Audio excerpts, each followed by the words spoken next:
जीना अपने में ही एक महान कर्म है। जीने का हो सदुपयोग, यह मनुष्य धर्म है।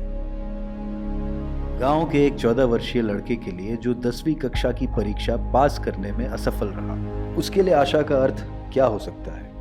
कई लोग ऐसे असमंजस में फंसने के बाद निराश हो जाते हैं और जीवन की कश्मकश में कुछ इस कदर फंस जाते हैं कि आगे की कुछ सोच नहीं पाते हैं। लेकिन विजयन साहब के साथ ऐसा नहीं हुआ। बचपन में वह कंस्ट्रक्शन साइट्स और धान के खेतों में बाल मजदूरी किया करते थे, लेकिन उनका मन शब्दों और ज्ञान की तरफ ज़्यादा आकर्षित था।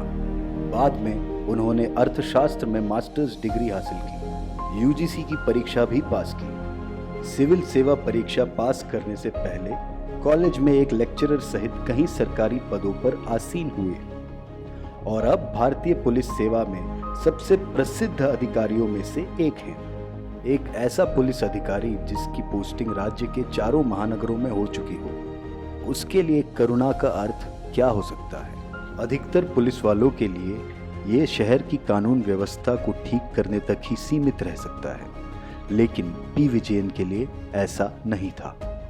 उन्होंने इस सुनहरे अवसर को समाज के सबसे कमजोर वर्ग यानी बच्चों और महिलाओं तक पहुंचने का एक जरिया बना दिया।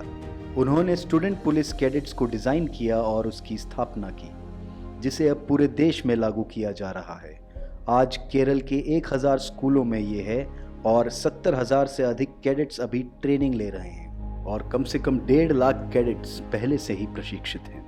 उन्होंने ORC our responsibility towards children और होप जैसी परिवर्तनकारी पहलों का भी नेतृत्व किया, जो उन बच्चों के लिए बनाई गई है जो कॉम्पिटिटिव एग्जाम्स में असफल रहे। इन बच्चों को CEEP यानी capability exploration and enhancement programme के जरिए इनके छुपे हुए हुनर को तराशा जा रहा है। ORC ने 700 से अधिक नोडल शिक्षाओं के साथ लगभग 350 स्कूलों में 26,000 से अधिक बच्चों के लिए जीवन कौशल शिविरों का आयोजन किया है। होप के तहत 2000 से अधिक ड्रॉप आउट छात्रों को शिक्षा दी गई। उन्होंने 128 पुलिस थानों को चाइल्ड फ्रेंडली पुलिस थानों में बदलने की भी निगरानी की। एक साधारण पुलिस वाला जिसका एक स्थापित कैरियर और परिवार हो, वो समाज की खामियों को किस नजरिए से देखता होगा और इन खामियों के प्रति उसकी प्रतिक्रिया क्या होगी। अधिकतर लोग ऐसी बातों के बारे में बिल्कुल सोचते नहीं हैं और अपने कंफर्ट जोन में ही रहना पसंद करते हैं। लेकिन विजयन जी कोशिश करने वालों में से हैं। वो शबरीमला के वर्षावनों और पर्यावरण की संरक्षा के लिए सदा अग्रसर हैं। तीर्थयात्रियों को ज़्यादा जागरूक, जिम्मेदार और पर्यावरण की रक्षा का महत्व समझाना ही उनका लक्ष्य है।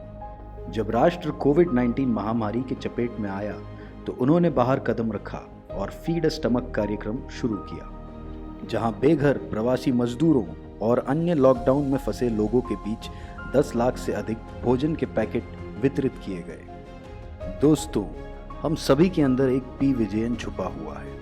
हमें उसे खोजने की ज़रूरत है।